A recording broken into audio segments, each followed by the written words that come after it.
From the deepest ocean to the jagged peaks of the world's highest mountains, get ready for an adventure into the wonder and excitement that is our planet. This week, running up Mount Kilimanjaro. Then we go to Hollywood to find out who's the greenest celebrity on the silver screen. And finally, Elvis lives. Yes, we celebrate the King's birthday in style. From the Salem Radio Network, this is National Geographic Weekend.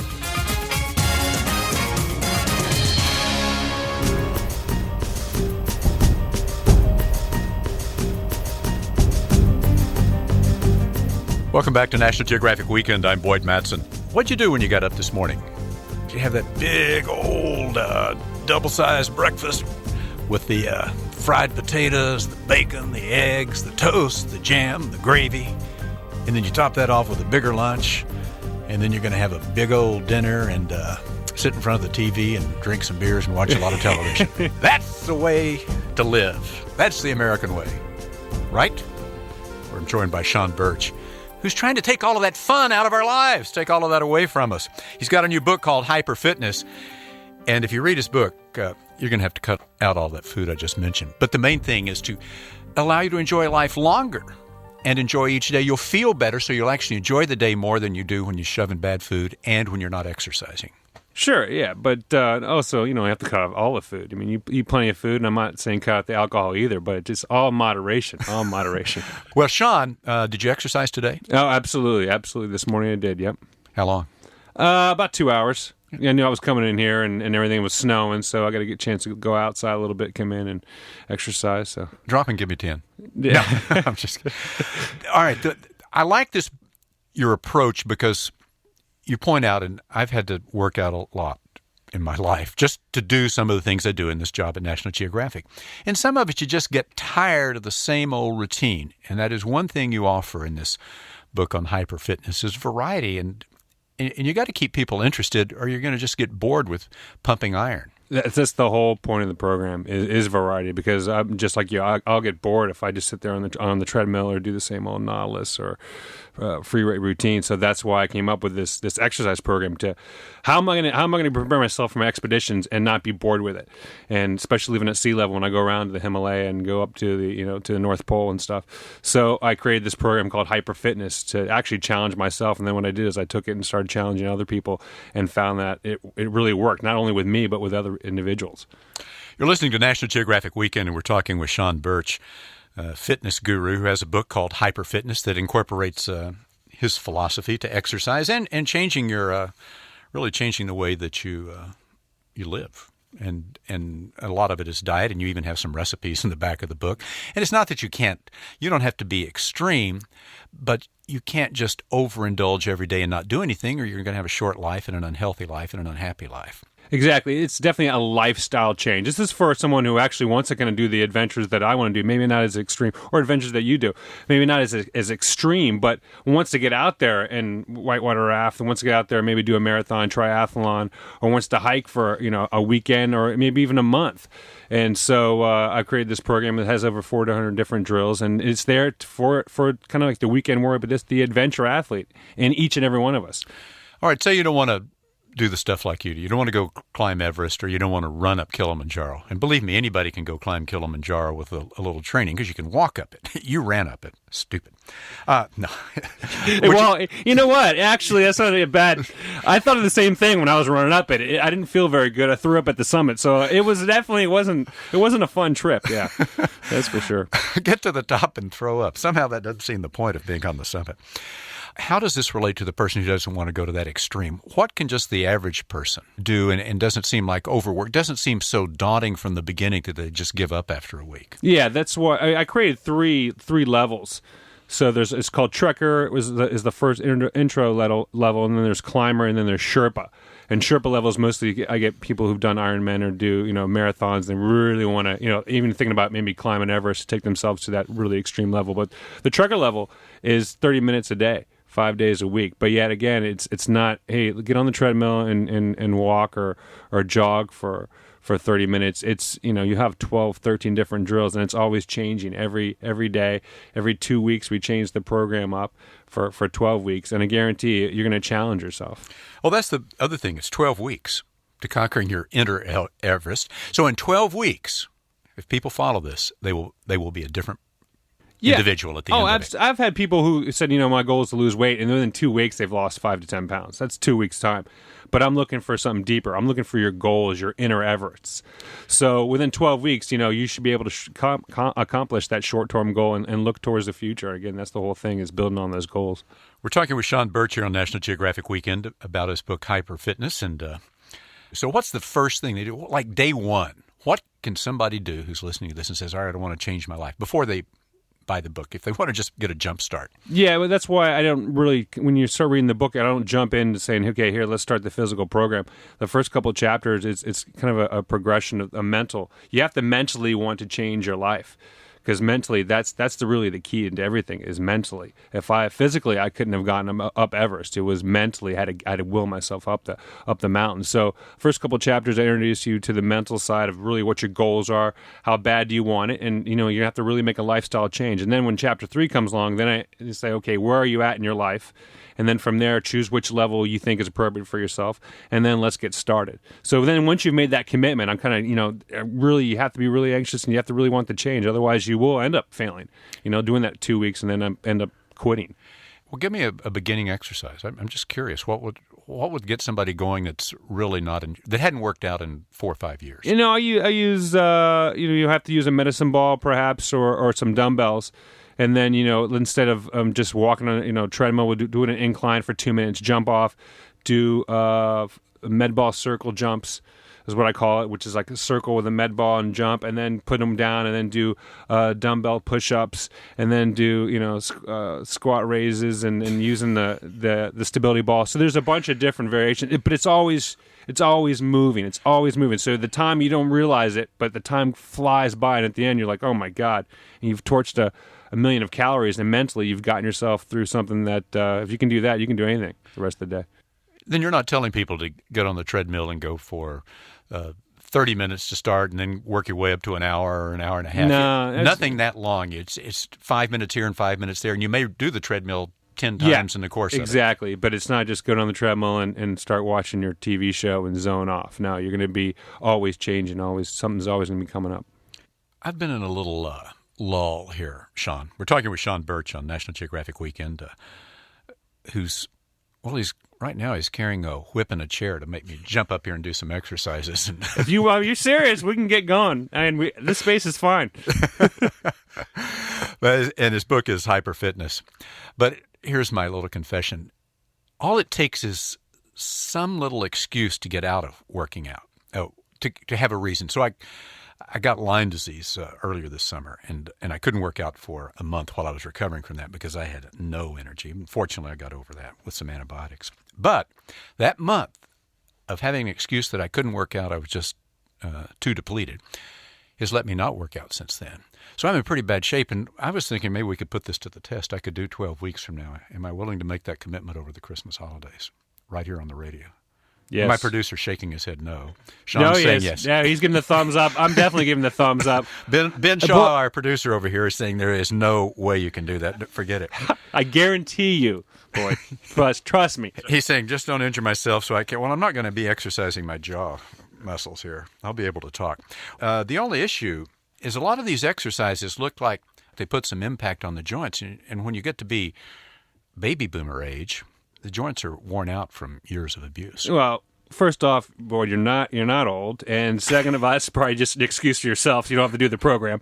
Second of all, I've got guys who are 65 and do 150. I have an individual who climbed Kilimanjaro with me last year, had prostate cancer, beat it, climbed Kilimanjaro. Now he's planning on doing Badwater, which is an intense... From the bottom of Death Valley to the top of Mount Whitney. Next year. And that's he does about 100 miles. Or 150 miles. 150 miles, yeah. And he does all these endurance races. I got another individual who's 65 who does triathlons and swims. So if you pound it every day, there's plyometrics in this book. If you do that every single day, absolutely it's not good for your joints, but I integrate it into the workouts.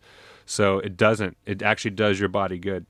we're still talking, so by the time we finish this, if you can convince me to take the 12-step program, we'll call this a 12-step program. Yes. Each step is a week.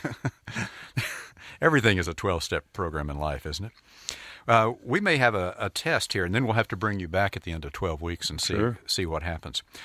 I'm going to jump ahead to food, but I'm going to take a break before we get to the diet because I want to talk a little bit about diet. But also, I want to talk about some of the things that you have been able to do because you have followed this program for a long time. Yep. And we briefly mentioned running up Kilimanjaro, which I've climbed up a couple of times, and climbing Everest, which was a big jump, and doing a lot of other extreme activities, and doing them in a way that most people don't do them, but some of the things that happen on those adventures are rather interesting. So we will talk about that after we take a short break. You're listening to National Geographic Weekend. I'm Boyd Matson. We're back in a moment.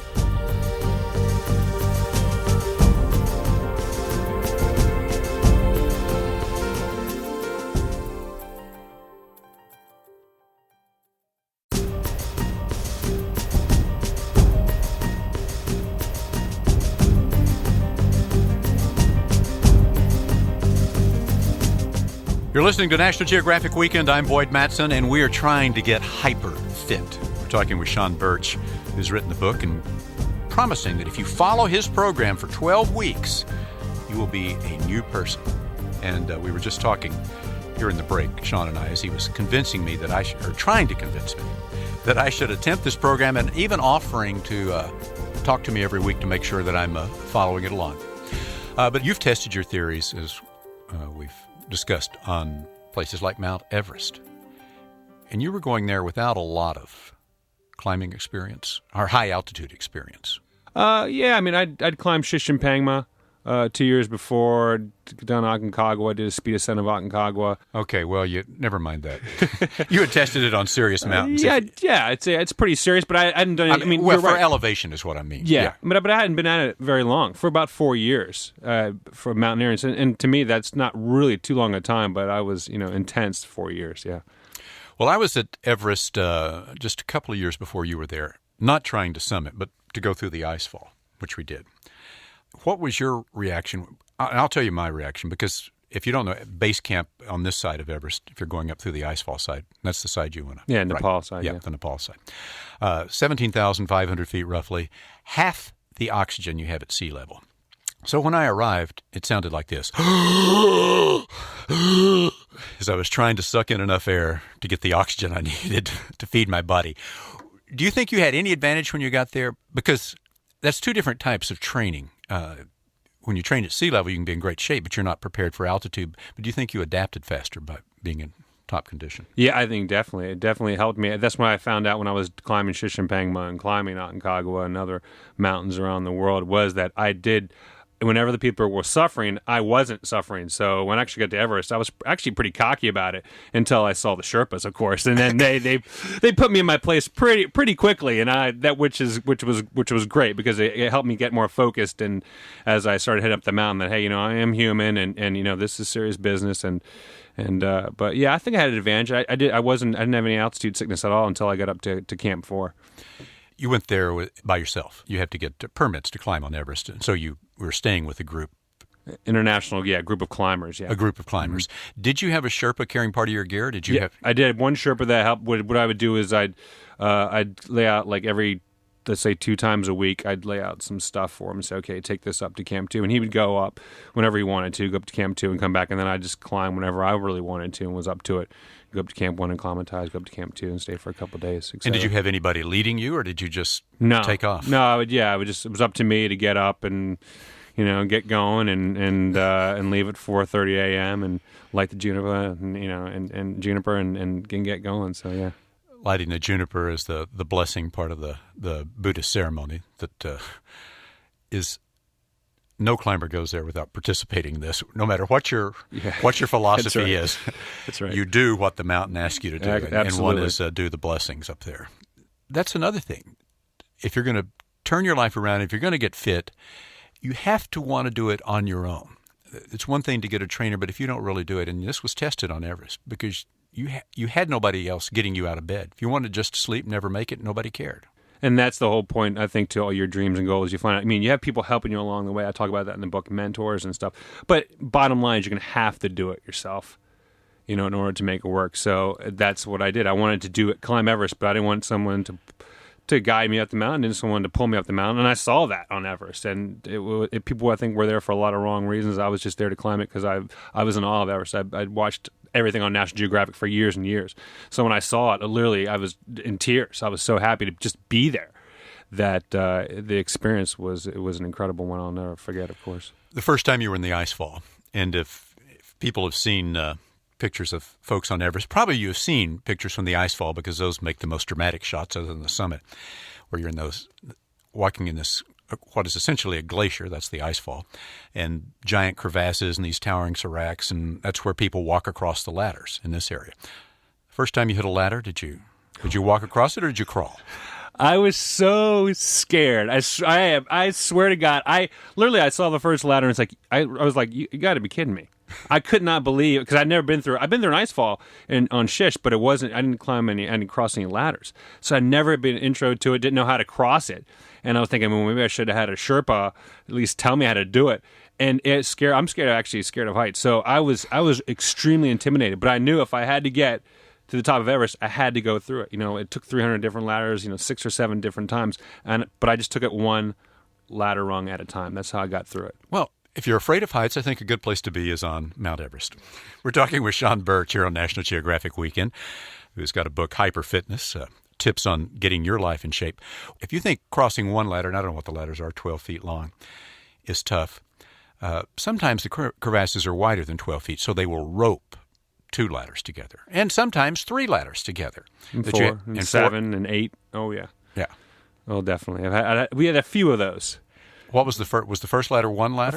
We use the first couple are 2 ladders or 1 ladder, and then once you get higher up, and of course the ice fall is always shifting and changing. So, and then when it'd break down, and then when they'd redo it, and you'd see different things. Oh my God! And there'd be 7 or 8 up and stuff like that, and that's when it really started. But that time, hopefully you're experienced enough, just like and just deal with it. But it never. You have to take it seriously, every one, because when you don't, that's when an accidents happen. And did you have any near misses on Everest? Yeah, through the ice fall, a serac broke like 2 minutes after I was there, and that was probably one of the closest times I ever came to death was then. And that literally, I just started running. I was so scared. I started running for about a minute, and then I nearly keeled over because I couldn't breathe. Yeah, but that means you're scared. If you can run at whatever that was at that point, 19,000 feet for 2 minutes, you're scared. It was very close. And I didn't even tell my wife about it until about a month later, and just said, "Hey, by the way, I almost died on the ice fall."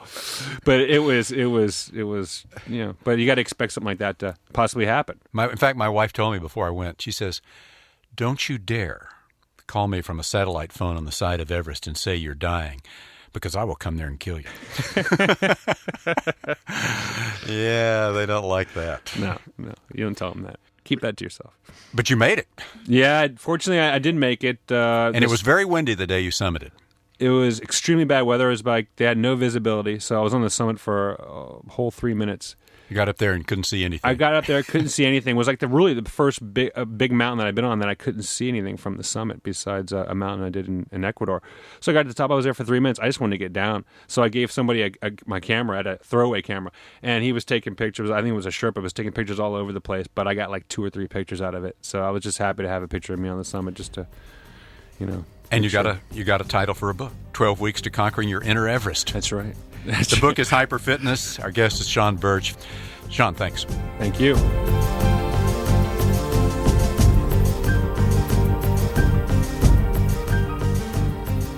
Here's a little quiz for you. Which Hollywood movie star drives a $98,000 electric sports car? Here's a hint. He's also been known to drive a Batmobile, which makes that a really unusual hybrid. We will reveal the answer after this break. You are listening to National Geographic Weekend on the Salem Radio Network. I'm Boyd Matson.